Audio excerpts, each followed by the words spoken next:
that is finite and non-finite verbs, and infinitives, gerunds, and participle. Children, first we will see what are finite and non-finite verbs.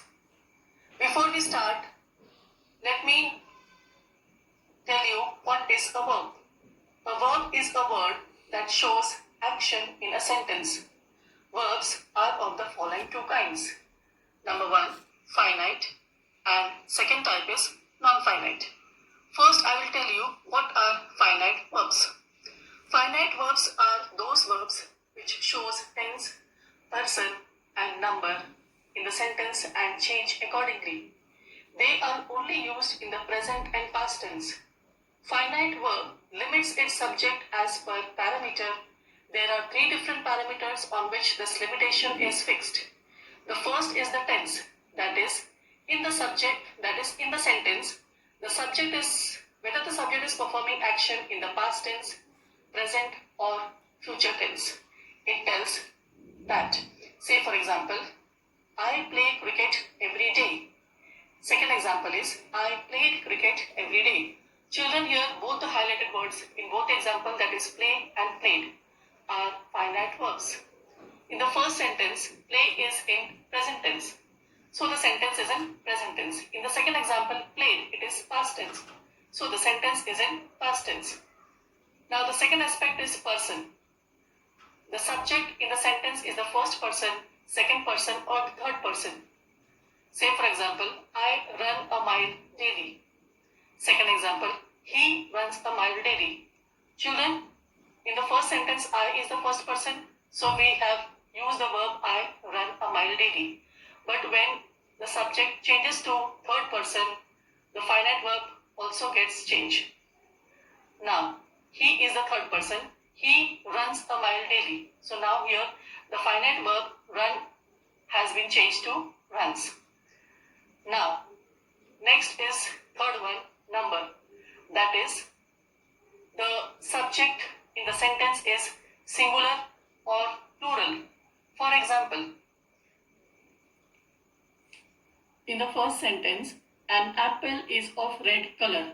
Children, here apple is in singular form, so we have used the verb is, which is a finite verb. Now, second example, apples are of red color. When the subject changes to plural form, then we have used are. Apples are of red color. Now we will see the next type of verb, that is non-finite verbs. Non-finite verbs are those verbs which do not change their form when the number or person of the subject changes. There are mainly three types of non-finite verbs. First, infinitives, second, gerunds, and the third is participles. First, I will discuss with you what are infinitives. Children, infinitive is a verb denoting possession, existence, or action preceded by the preposition to and not limited to number and person. Say for example, Mr. Rao likes to watch action movies. In the example, the verb is watch and one more verb is, you can see, that is likes. But the verb which is preceded by the preposition to are called as infinitives. So here, to watch is the example of infinitive. Next example, the chairman did not allow him to put up the poster. Here, you can see two verbs, that is allow, and the second is put, which is preceded by the preposition to. So here, to put is the example of infinitive. Let's take third example. It is too cold to go out for swimming. Here is one verb and the next verb is go, which is preceded by the preposition to. So here, to go is the example of infinitive. Now children, we will stop here and in the next video we will proceed with the next topic, that is participle, and we'll take a break of 1 minute. Thank you. So children, let's come back to the second type of non-finite verb, that is participle. Children, participle is a verb denoting possession, existence, or action in the present tense ending in ing or in the past tense generally ending in d, ed, t or n, but functioning as an adjective. Say for example, being thirsty, the crow drank all the water from the pot. Here, the underlined word being is the ing form of the verb and it is functioning as an adjective describing the crow. So, being is a participle here. In the second example, the little girl was hit by an unfamiliar flying object. Here, the underlined word flying is a verb, but it is functioning as an adjective describing the object. So, flying is a participle here. Now, the third example, a burnt toast lay on the breakfast table. Children, here the underlined word burnt is the example of participle because it is a verb but functioning as an adjective describing the noun toast. Now, children, we will see the third type of non-finite verb, that is gerund. Children, gerunds are the verbs ending in ing, denoting action but functioning as a noun. They may be the subject or the object of a verb or object of a preposition. Say for example, the police arrested him for stealing. Here the underlined word stealing is a verb, but it is functioning as a noun and it is the object of the verb arrested. So stealing is a gerund here. In the second example, James is fond of dancing. Here the underlined word dancing is the object of the preposition of and it is the verb but it is functioning as a noun. So here dancing is a gerund. In the third example, walking is a good exercise. Walking is the subject of the verb is and it is functioning as a noun. Though it is a verb, it is functioning as a noun. So walking is a gerund here. Now children, we will see some examples. He went to his village to meet his relative. Second sentence, to err is human, but to forgive is divine. Third sentence, we saw some boys swimming in the pond. Fourth sentence, being ill, Rohan stayed at home. Fifth sentence, Manish and his brother are fond of dancing. Sixth, dancing is a great hobby. Now children, in sentence number 1 and 2, the underlined words to meet and to forgive are infinitives because though they are verbs, they are not limited to number and person of the subject. In sentence number 3 and 4, swimming, the underlined words swimming and being are the example of participles. They are participles as they are in the form of verbs but function as adjectives. In sentence number 5 and 6, the underlined verbs dancing in fifth sentence and again dancing in the sixth sentence are in the form of verbs but they function as nouns. So children, now we will stop here and we'll take a break of 1 minute and we will see some solved example in the next video. Thank you. So children, let's continue the topic finite and non-finite verbs. Now we will see some solved examples. Question number 1, identify the verb and state its kind. The first sentence is, she gave me a book to read. Children, in this sentence there are two verbs, gave and read. The first verb, gave, is a finite verb because it tells the person in the sentence, that is she, which is the third person. See, she gave me a book to read. And the second verb, that is read, which is preceded by the preposition to. So it is a non-finite verb. Next sentence, collecting stamps is my passion. Collecting is non-finite verb because it is a verb, but it is functioning as an adjective describing the noun stamps. Now, Children, is a finite verb because is tells you the tense of the sentence. Now, third sentence, he loves cooking delicious food. Children, here cooking is non-finite verb because here in the sentence cooking is the object of the verb loves, and the next verb loves is a finite verb because it tells you the person in the sentence, that is he, which is a third person. Next sentence, fourth, I am going to the store to purchase some cereals.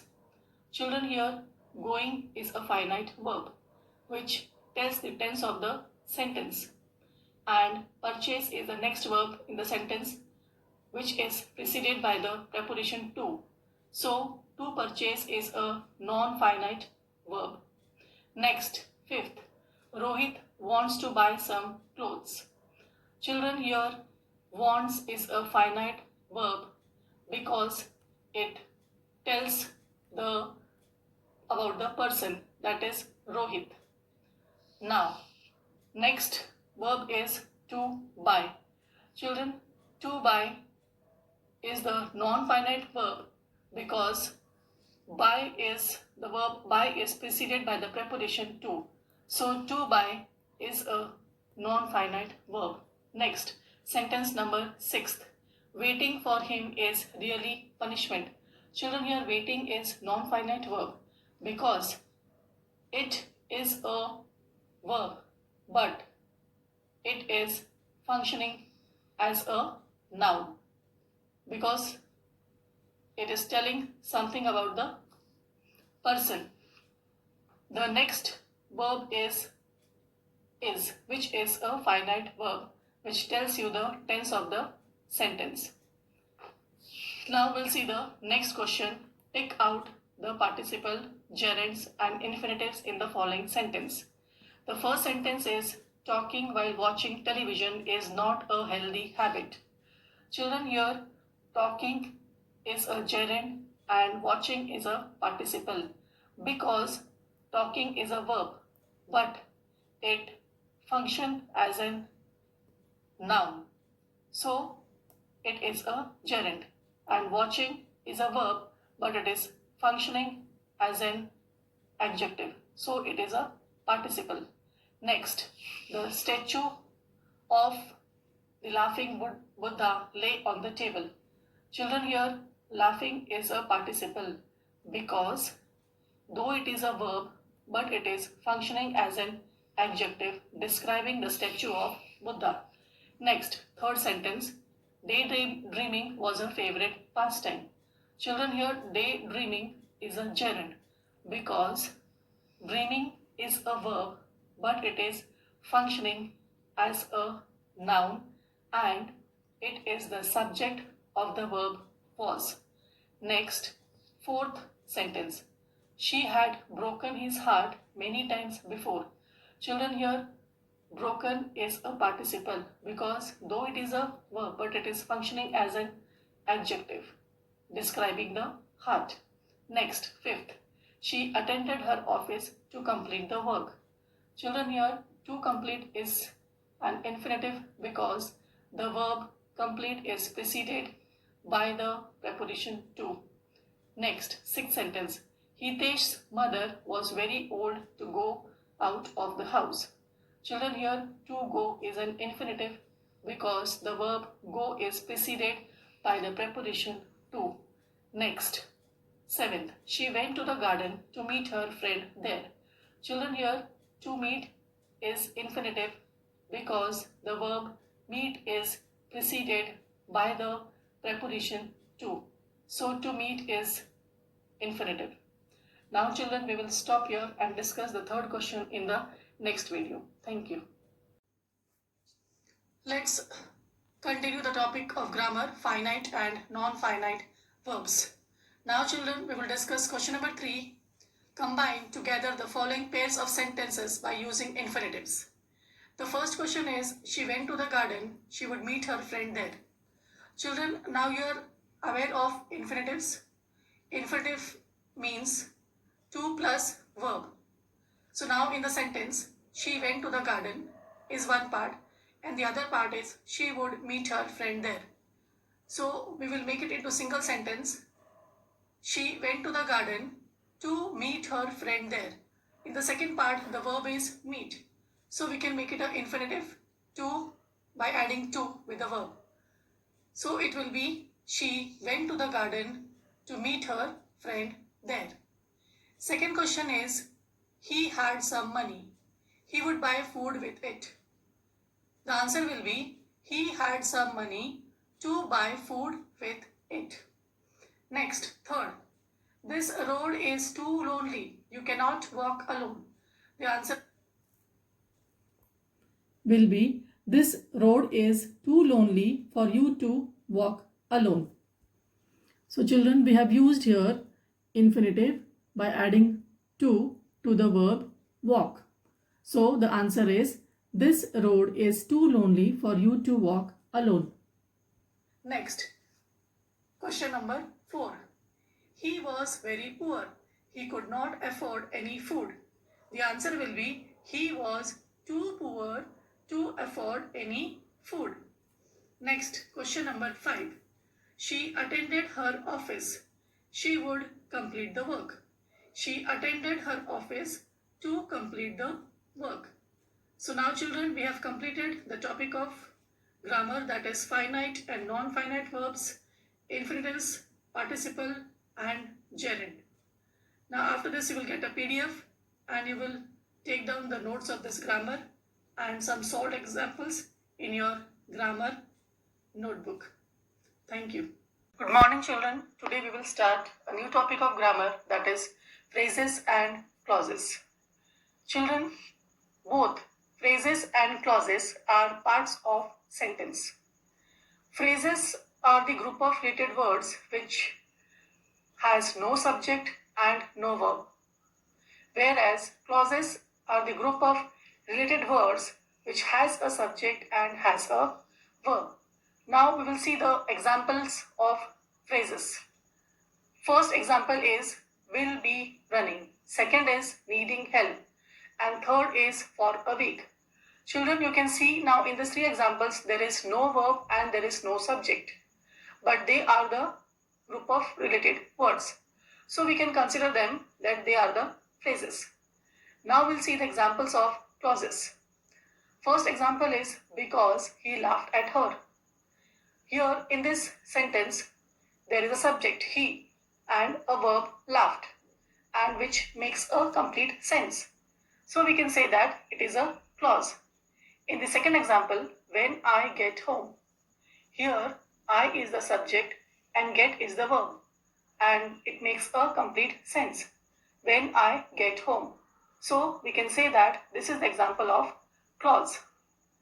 Now children, clauses are of two kinds, main clause and subordinate clause. First I will tell you what are main clauses.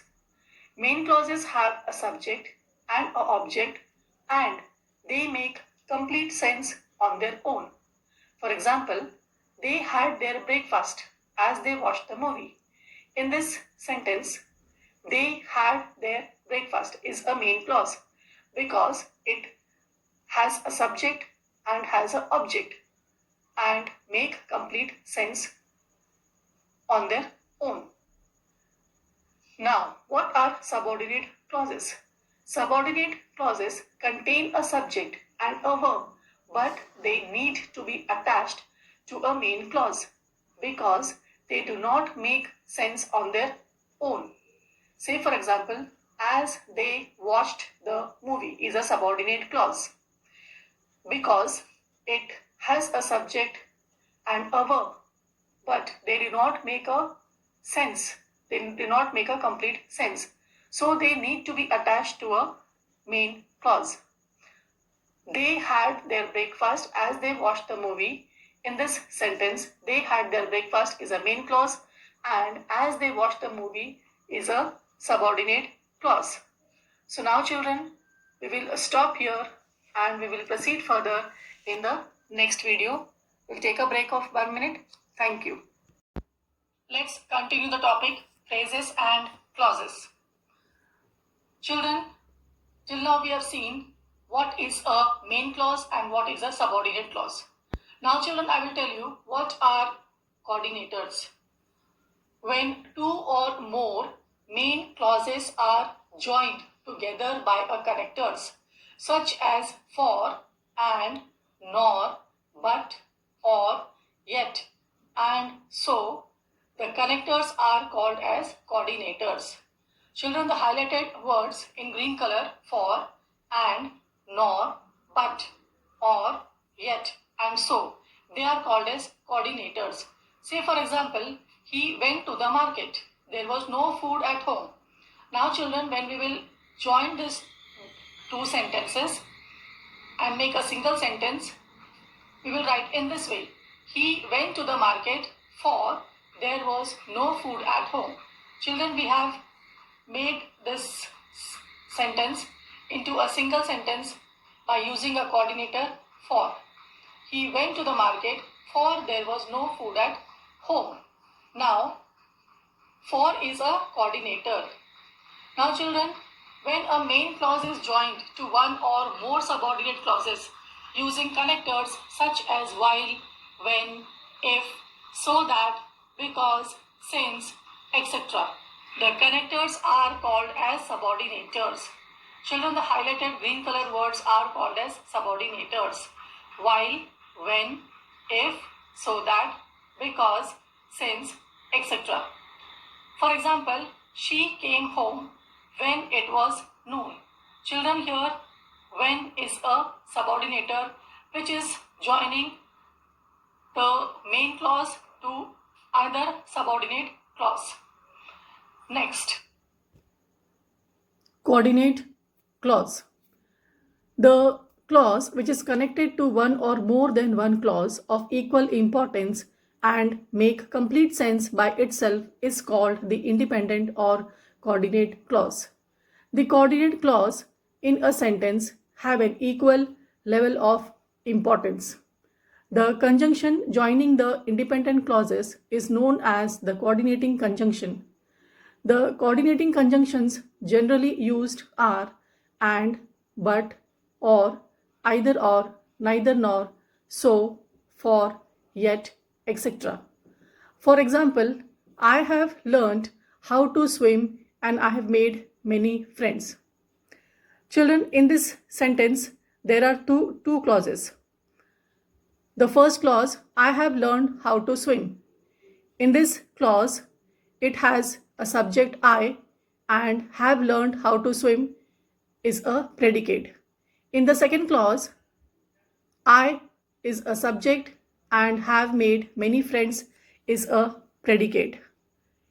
If we further study the sentence, each clause makes complete sense by itself even though it is part of a large sentence. It is a part of larger sentence. Each clause is therefore independent of the other clause and is of equal importance or rank. The two clauses are called as coordinate or independent clauses. The clauses are joined together with the help of coordinating conjunction and. We will see now some solved examples. The question is, identify whether the underlined part of the sentences are phrases or clauses. The first sentence is, Messi's goal was the best part of the match. Children, here the underlined words are the group of related words, but they do not have any subject or any verb. So we can consider that it is a phrase. Next question, number 2. To be or not to be? That's the question. Children, here the underlined words not to be is a phrase because it do not have any verb or any subject. Next, third question. She is my sister, the center of my world. She is my sister. Children, it is a clause because it has a subject and it has a verb. She is a subject and is a verb. So we can consider that it is a clause. Next, fourth question. As soon as he came, he prepared hot coffee. Children, here the underlined words he prepared hot coffee is a clause because it has a subject he and it has a verb prepared. So we can consider that it is a clause. Now children, we will stop here and we will discuss the question number 2 in the next video. Thank you. Let's come back to the topic, children, phrases and clauses.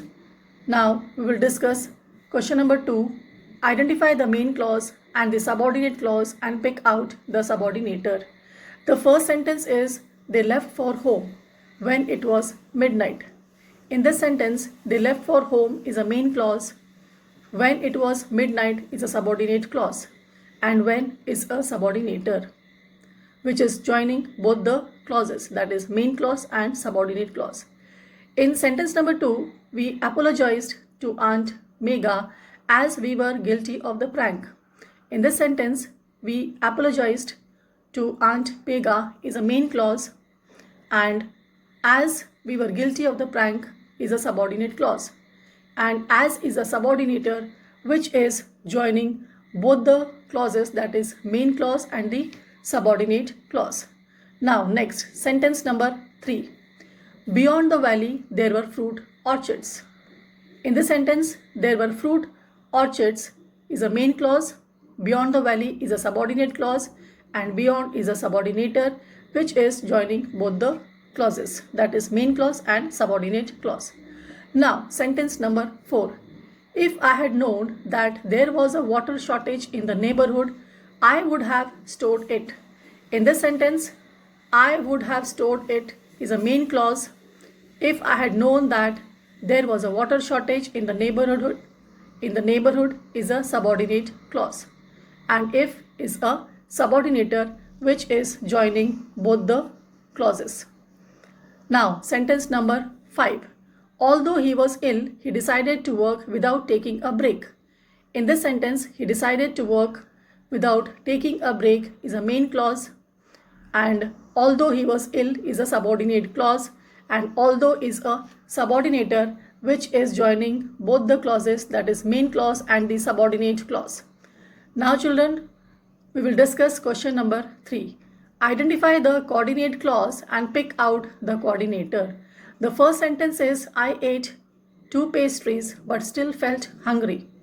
In this sentence, I ate 2 pastries is a coordinate clause. Still felt hungry. Children, I have added this here I, which is understood that the sentence is continued for the same person. So I subject I have put in the bracket for your understanding. I still felt hungry is the another coordinate clause, and but is a coordinator which is joining both the coordinate clauses in the sentence. Now sentence number 2, respect your freedom or have it taken away. In this sentence children, respect your freedom is a coordinate clause, have it taken away is another coordinate clause, and or is a coordinator which is joining both the coordinate clause. Sentence number 3, parents do every sacrifice for the children, yet children are not grateful. In this sentence children, parents do every sacrifice for the children is a coordinate clause, and children are not grateful is the another coordinate clause, and yet is a coordinator which is joining both the coordinate clauses. Sentence number 4, Rupa went to the market and purchased a packet of salt. Here in the sentence, Rupa went to the market is a coordinate clause and purchased a packet of salt. It is understood that the sentence is continued for the same person. So I have written here she in the bracket for your understanding. She purchased a packet of salt. This is the another coordinate clause in the sentence, and is a coordinator which is joining both the coordinate clauses. Now sentence number 5. He did not tell the truth, nor did he tell a lie. In the sentence children, he did not tell the truth is a coordinate clause. Next part, nor did he tell a lie. In this, understood that the sentence is continued for the same person. So I have written he subject in the bracket. He did not tell a lie. Not also I mentioned in the bracket for your understanding. He did not tell a lie is another coordinate clause in the sentence, and nor is a coordinator, which is joining both the coordinate clause. So now children, we will stop here as the topic is completed, phrases and clauses, and after this you will get a PDF. Copy down all the notes and the solved examples in your English grammar notebook. Thank you.